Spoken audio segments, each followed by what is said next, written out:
모두 자리에 앉으셔서 우리 오늘 주님 주신 성경 말씀 함께 봉독하겠습니다.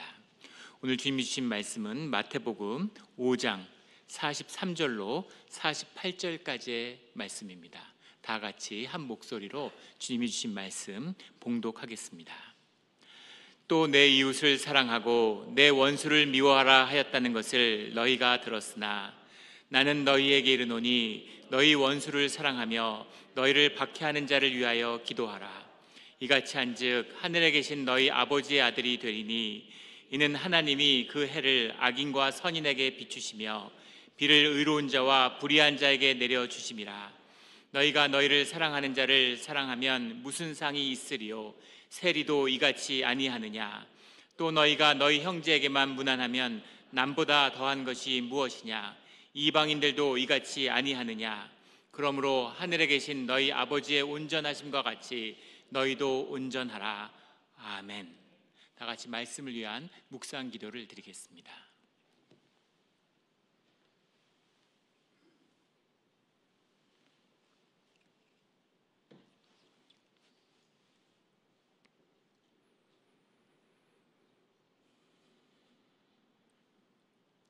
하나님 아버지 감사합니다.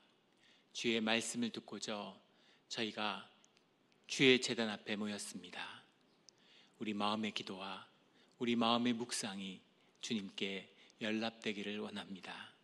감사하며 예수 그리스도 이름으로 기도드렸습니다. 아멘. 오늘 주님이 주시는 말씀은 마태복음 5장 43절로 48절까지의 말씀입니다. 오늘 본문에서 주님은 우리에게 온전하라 라고 말씀하시죠. 원수를 사랑하라, 온전하라. 큰 말씀의 도전입니다. 온전하라는 것은 어떤 것일까요? 우리는 어떻게 온전할 수 있겠습니까? 우리가 어떻게 원수를 사랑할 수 있겠습니까? 오늘 말씀을 통해서 주님이 주시는 그 깊은 말씀의 뜻을 만나는 우리 모두가 되기를 주의 이름으로 축원합니다. 우리 마태복음의 핵심이 되고 있는 우리 성경 전체의 핵심이겠죠. 주님의 산상수훈이라고 알려진 5장부터의 말씀을 우리 계속 나누어 가고 있습니다. 우리 5장의 1절과 12절의 말씀을 보면 주님이 팔복을 통해서 우리의 본성에 대해서 말씀하고 계시죠. 주님이 주신 너희의 본성이 있다라는 말씀입니다. 13절부터 16절까지의 말씀은 소금과 빛을 통해서 주님이 우리에게 주신 삶에 대한 이야기죠. 너희가 어떤 삶으로 피어나야 되는지, 너희의 본성이 피어나면 어떤 삶이 되어야 되는지를 말씀하셨습니다. 그리고 17절부터 19절까지는 주님의 본질, 말씀에 관한 뜻을 주셨죠. 그리고 20절에서 주님의 말씀의 결론, 종교의 의로는 천국에 갈 수 없다. 너희가 바리새인을 뛰어넘지 못하면 결단코 천국에 갈 수 없다. 교회는 종교의 의를 뛰어넘는 것이어야 된다. 하나님의 의가 나타나는 것, 이것이 교회다라는 말씀을 주셨습니다. 그리고 이어진 21절부터 26절까지의 말씀은 분노에 관한 것이죠.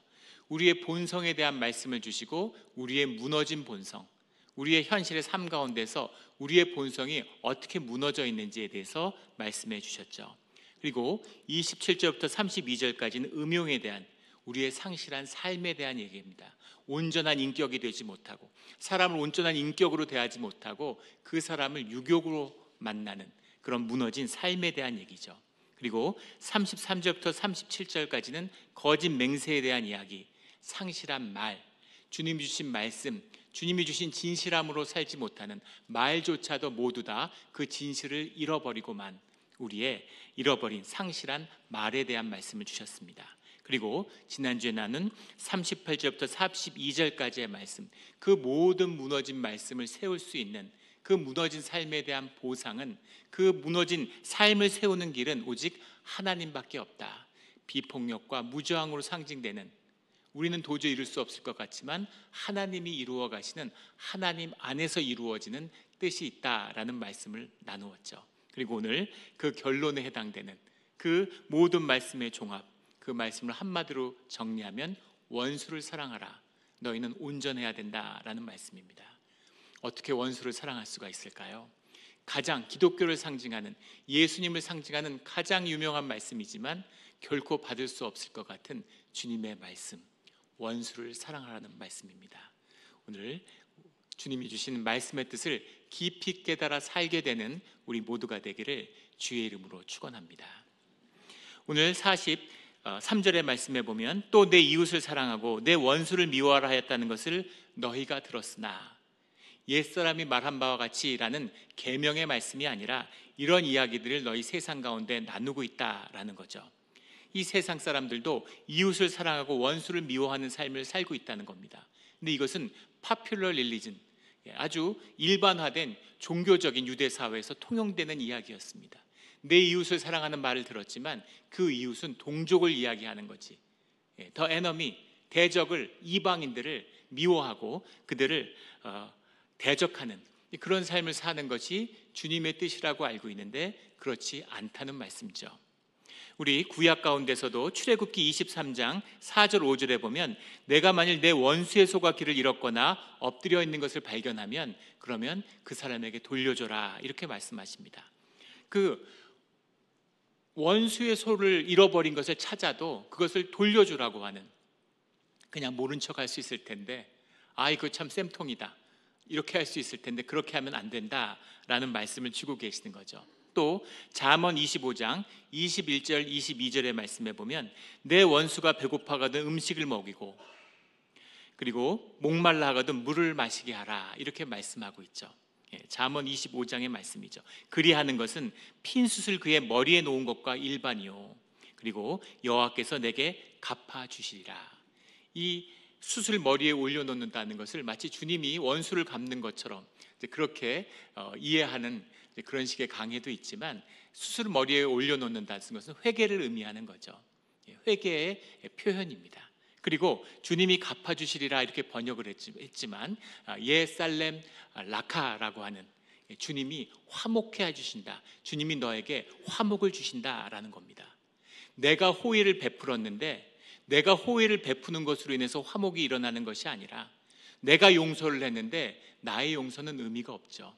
내가 억울한데 내가 당했는데 없던 걸로 해줄게, 이건 성경에서 말하는 용서가 아닙니다. 주님의 이름으로 주님의 뜻을 선포하는 것이죠. 그러면 주님이 너의 호의의 뜻을 받아서 주님이 너희 가운데 화목을 이루어 주시겠다라는 말씀의 뜻을 주고 계시는 거죠. 그래서 주님의 우리를 향한 뜻, 그것은 너희가 알고 있는 것과는 달라. 주님은 무엇을 말씀하시냐면 우리에게 주시는 하나님의 뜻은 주님이 예수님이 말씀하시는 거죠. 44절에 나는 너희에게 이르노니 너희 원수를 사랑하며 너희를 박해하는 자를 위하여 기도하라 이렇게 말씀하십니다. 이같이 한즉 하늘에 계신 너희 아버지의 아들이 되리니, 너희에게, 내가 아니라 너희죠. 마태복음의 말씀이 5장의 말씀이 계속 너희에게, 너희는 누구입니까? 교회죠. 교회에게 주시는 말씀인데 너희의 원수가 누구냐? 너희의 원수를 사랑하며 너희를 박해하는 자를 위하여, 너희를 박해하고 교회를 핍박하는 자들, 그들이 너희 원수고 그들을 위해서 기도하고 그들을 사랑해야 된다라고 말씀하는 것이죠. 이것이 하나님의 자녀, 하나님의 지체를 이루는 교회의 모습이다라는 겁니다. 어떻게 이런 일이 가능할 수 있을까? 원수를 사랑하라, 원수를 사랑하라, 교회를 박해하는 자를 위해서 기도하라, 이런 말씀. 너희 교회는 하나님의 본성이 성육되는 것입니다. 보혜사 성령이 우리에게 부어짐으로 주님의 영이 우리와 함께해서 우리가 주님의 영 가운데 주님의 영이 성육되어 가는, 주님의 영과 더불어 하나 되어서 우리가 성육과 성화를 이루어가는 그것이 교회인데, 그 교회 가운데 피어나야 할 주님의 본성, 주님의 성품, 이것이 원수를 사랑하는 것이다 라는 거죠. 그래서 원수를 사랑해야 되는 것입니다. 이 사랑의 의미는 주님이 우리를 화평케 하는 분이시다, 화목케 하는 분이시다 라는 거죠. 그 뜻은 성경을 통해서 주님이 명백히 밝히고 계십니다. 그 뜻이 시편 46편 9절에 이미 선포되고 있어요. 그가 땅끝에서 전쟁을 쉬게 하며 활을 꺾고 창을 끊으며 수레를 불사르리로다, 이렇게 말씀하십니다. 전쟁을 꺾는, 폭력을 끊는, 화목을 이루는 주님의 뜻을 말씀하고 있는 것이죠. 또 골로새서 1장 20절에는 이렇게 말씀하세요. 그의 십자가의 피로 화평을 이루사 만물 곧 땅에 있는 것들이나 하늘에 있는 것들이 그로 말미암아 자기와 화목하게 되기를 기뻐하심이라.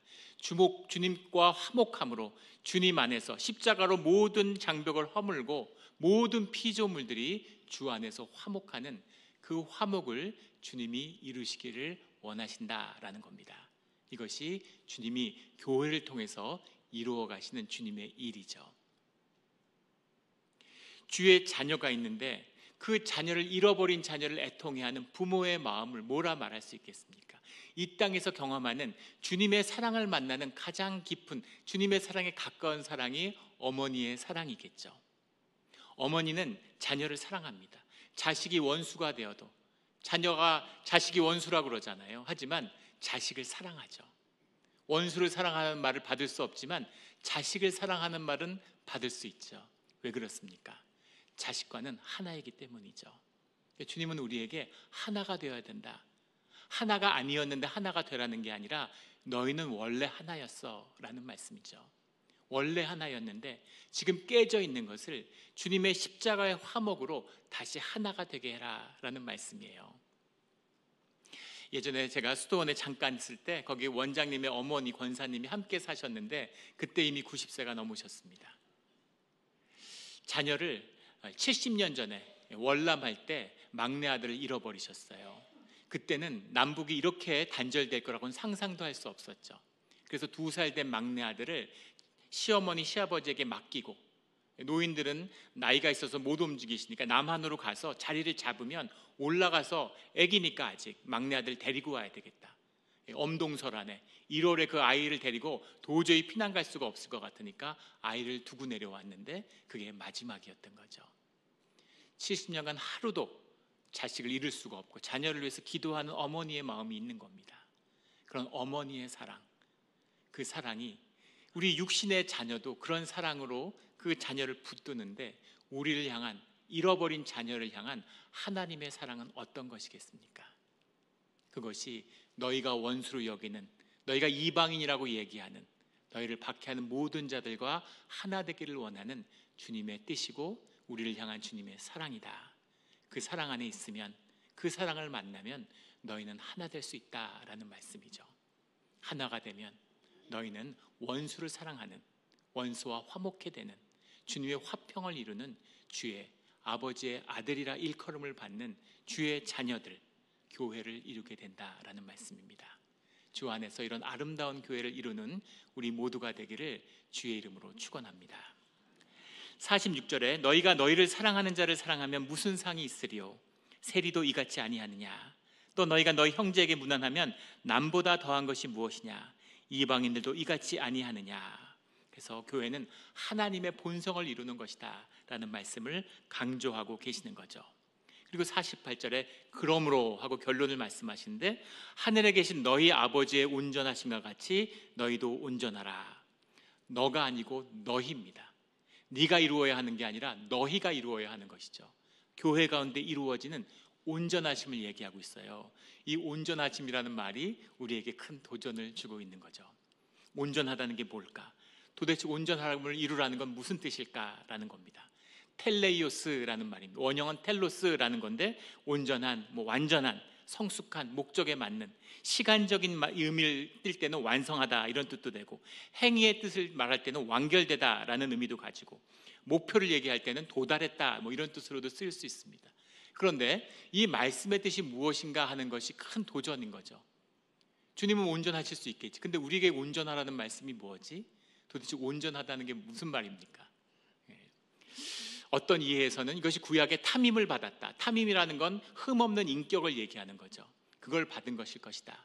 또 어떤 사람들은 이것이 우리가 주님 안에서 성숙해어가는 인격의 성숙을 이야기하는 것일 것이다. 아니면 이웃과 화목하게 하는 사랑을 말하는 것일 것이다. 우리 개인 간의 성화를 이루는 주님과 하나 되는 과정을 의미하는 것일 것이다. 다 맞는 이야기일 것입니다. 그런데 그 모든 것의 중심은 무엇이냐면 온전함이라는 것이 생명의 특징이라는 거죠. 생명의 특징, 생명의 본성, 이것이 온전함입니다. 아이가 태어났는데 2살짜리라고 해서 애가 엄마 젖 먹고 가끔 토하고 울고 제대로 기지도 못하고 그런다고 해서 아이가 온전하지 않은 것이 아니죠. 아이는 생명으로서 온전합니다. 그런데 자라나야 하는 것이죠. 그런데 자라납니다. 왜냐하면 생명이기 때문이죠. 이것이 생명의 비밀, 온전함의 비밀입니다. 너희는 생명이 돼야 돼. 생명 안에는 거짓이 없죠. 생명 안에는 꾸밈이 없습니다. 그냥 생명인 거죠. 그 존재가 살아있는 겁니다. 조화를 산더미 같이 쌓아놔도 그 안에 꽃의 생명은 존재하지 않죠. 가짜니까. 곡식을 산처럼 쌓아놔도 다 썩어질 뿐입니다. 씨앗이 아니니까. 생명이 씨앗이 없으면 다 썩어지는 것이죠. 주님은 우리에게 생명이 되어야 된다. 진짜가 되어야 된다. 거짓은 안 돼. 이것이 교회의 본질이야. 너희는 생명이야. 너희는 진짜야. 그게 교회야. 이렇게 말씀하고 있는 겁니다. 주님이 우리에게 주시는 도전, 하나님의 임재와 예수 그리스도의 임재를 받는다는 말은 이 땅에 종말이 임했다는 거죠. 종말이라는 것은 이 현상 세계의 시간이 끝났다는 의미가 아니라 우리 가운데 모든 현상의 거짓이 끝이 났다라는 거죠. 거짓이 권세를 잃고 그 거짓의 본질이 드러나므로 생명이 나타나는 그 생명의 시간에 거짓이 힘을 잃어버리고 도저히 있을 수 없을 것 같았던 그 드러나는 생명의 본질의 역사가, 화목의 역사가, 이 온전함의 역사가 이루어지게 되는 겁니다. 주님으로 인해서, 주님이 함께 하심으로. 이것이 주님의 임재 가운데 만나는 온전함의 비밀이죠.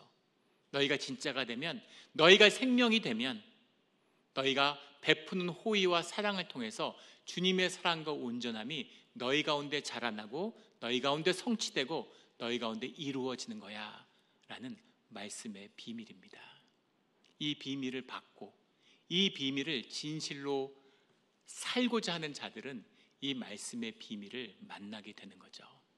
이게 생명의 비밀, 온전함의 비밀입니다. 제가 한국에서 이제 그 교회를 섬길 때 한 집사님의 고백이에요. 그 집사님이 교회에서 어머니 학교라는 것을 이제 다니고 계셨던 겁니다. 원래 아버지 학교로 시작했는데 이제 아버지 학교를 본떠서 어머니 학교를 하고 있는 거죠. 어머니 학교에서 이제 이런저런 시간을 갖는데 이 어머니 학교를 등록한 이유도 되지만 그 어머니 학교를 다니는 게 쉽지 않으셨다는 거예요. 왜냐하면 어머니와의 관계를 푸는 게 너무 어려웠기 때문입니다.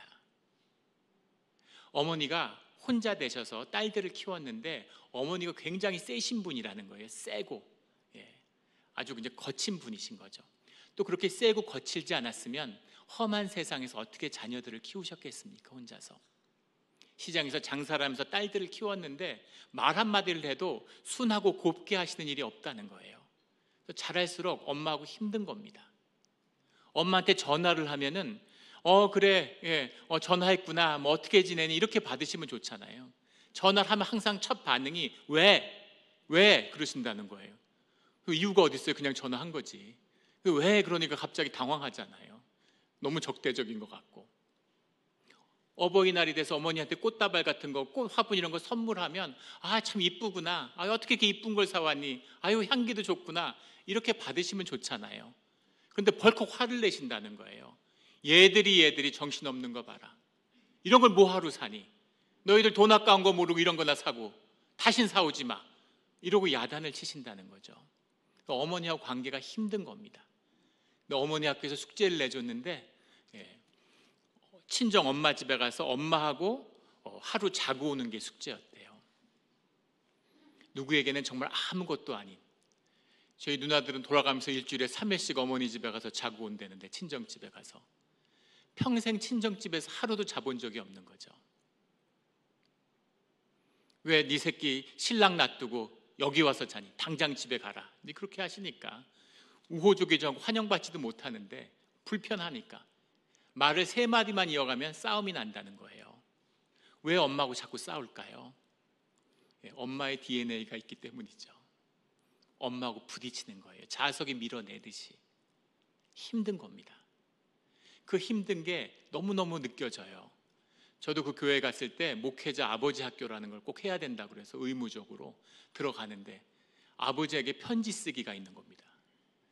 평생 아버지에게 한 번도 편지를 안 써봤는데 한 줄을 못 쓰겠어요. 일주일을 기도하고 힘들어했는데 첫 마디를 어떻게 시작해야 될지, 이 불효자 뭐 이렇게 시작해야 되나요? 한 번도 써보질 않았는데 어떻게 편지를 써요? 너무너무 마음이 힘든 겁니다. 편지 쓰기도 힘든데 가서 자는 게 쉬운 일이 아니죠. 어머니 집에 가니까 어머니가 자꾸 가라고, 왜 여기서 자냐고, 너희 집 놔두고 가라고 그러는데, 아이 교회에서 숙제야 이러고 자고 가야 돼 이러고 말도 안 하고 있다가 이제 자려고 밤이 돼서 방에 들어갔더니 어머니가 벌써 누워서 주무시고 계시더래요. 벽이 있는데 벽에다가 이렇게 얼굴을 들이고 등을 돌린 상태에서 손을 얹고 주무시고 있는 거죠. 그 옆에 나란히 누우는데 옆으로 당신도 몸을 틀어서, 근데 깜짝 놀랐다는 겁니다. 어머니 체격이 그렇게 작은 줄 몰랐대요. 항상 어머니는 큰 줄 알았는데, 엄마는 큰 사람 같았는데 어머니가 너무 왜소하더라는 거죠. 어머니가 이렇게 누워서 손을 있는데 손이 너무 거친 겁니다. 두툼하지만 너무 손이 거칠어 보이는데 그 손을 보는데 그렇게 가슴이 아프더라는 거예요. 그래서 그 손 위에다가 당신 손을 포개서 손을 꼭 잡았는데 어머니 어깨가 들썩들썩 하시더래. 어머니가 우시는 거죠. 그래서 어머니가 우시니까 당신 마음도 무너져서 자기도 막 눈물이 쏟아져서 같이 울다가 끌어안고 펑펑 울었다는 겁니다. 계속 울었대요. 평생을 서로 싸우고 말 안 하고 힘들게 지냈는데 같이 끌어안고 한 번 우는 것으로 그 모든 세월이 다 녹아내리는 것 같았다, 이런 말씀을 하시더라고요. 그래서 모녀가 화해하고 한 가족이 되는 거죠. 그전에도 가족이었지만 진짜 가족이 서로 애통하고 마음을 위로하고 서로에게 힘이 되어주는 그런 가족이 되는 것이죠. 내가 손잡았다고, 내가 옆에 누웠다고 화목이 이루어지겠습니까? 평생 한 이불을 덮고 자도 화목이 되지 않는 부부가 있는데, 주의 성령이, 주님의 진실이, 주님의 온전하심이 우리와 함께하기에 우리가 주의 이름으로 옆에 누워서 손을 한번 잡았는데 주님의 성령이 그 오랜 묵은 세월의 아픔을, 갈등을, 상처를 화목해 하시는 거죠. 이것이 주님이 우리 가운데 이루는 역사입니다. 교회 가운데 많은 아픔이 있어요. 내 배 아파서 내가 낳아서 키운 딸하고도 갈등과 어려움이 있고 상처가 있는데, 교회에 모여서 함께 살아가는데 왜 아픔과 상처와 갈등이 없겠습니까?